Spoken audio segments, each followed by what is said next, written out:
সুপ্রিয় দর্শক শ্রোতা, আপনাদের সকলকে স্বাগত জানিয়ে আজকের আলোচনা শুরু করতে যাচ্ছি।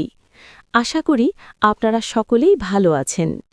আজকের আলোচ্য বিষয়, ছাদে গাছ লাগালে কি ছাদের ক্ষতি হয়?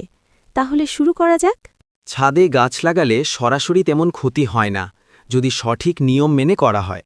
কিন্তু ভুল পদ্ধতিতে লাগালে বা বড় গাছ হলে শিকড় ছড়ানো, জল জমে থাকা, অতিরিক্ত ওজন এবং গাছের পাতা ডালপালা জমার কারণে ছাদের ক্ষতি যেমন ফাটল, স্যাঁতসেঁতে ভাব, জল চুইয়ে পড়া হতে পারে, যা কাঠামোগত সমস্যা তৈরি করে।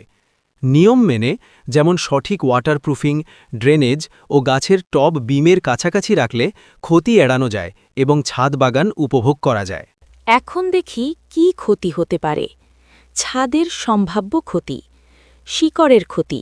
বড় গাছের শিকড় ছাদের কংক্রিটের ফাটল দিয়ে প্রবেশ করতে পারে বা ভিত্তিকে চাপ দিয়ে কাঠামোর ক্ষতি করতে পারে। জল জমে থাকা ও স্যাঁতসেঁতে ভাব।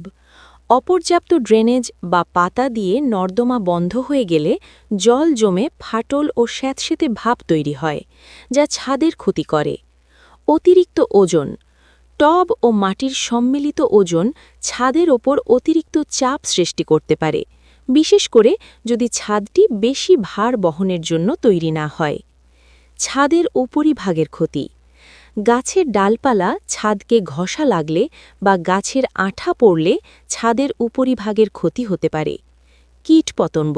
গাছ মশা ও অন্যান্য পোকামাকড়ের আশ্রয়স্থল হতে পারে, যা ছাদের পরিবেশের জন্য ক্ষতিকর। আসুন এবার দেখি কিভাবে ক্ষতি এড়ানো যায়। ক্ষতি এড়ানোর উপায়: সঠিক পদ্ধতি, সঠিক পরিকল্পনা। ছাদে গাছবাগান করার আগে ভালো ওয়াটারপ্রুফিং ও ড্রেনেজ ব্যবস্থা নিশ্চিত করুন। বিমের কাছাকাছি টব রাখা। টবগুলো ছাদের প্রধান বিম বা বিমের কাছাকাছি রাখুন, যাতে ওজন সঠিকভাবে বণ্টিত হয়। বক্স পদ্ধতি ব্যবহার। 2-3 ফুট চওড়া ও উঁচু বক্স তৈরি করে তাতে মাটি ভরাট করলে শিকড় ছড়ানোর সুযোগ পায় এবং ছাদের ক্ষতি হয় না। সঠিক গাছ নির্বাচন। বড় গাছের পরিবর্তে ছোট বা মাঝারি আকারের ফুল, ফল বা সবজির গাছ লাগান। নিয়মিত পরিষ্কার। পাতা, ডালপালা এবং অন্যান্য আবর্জনা নিয়মিত পরিষ্কার করুন এবং নর্দমা খোলা রাখুন। জল নিয়ন্ত্রণ। অতিরিক্ত জল যাতে না জমে সেদিকে খেয়াল রাখুন এবং জল নিষ্কাশনের সঠিক ব্যবস্থা রাখুন।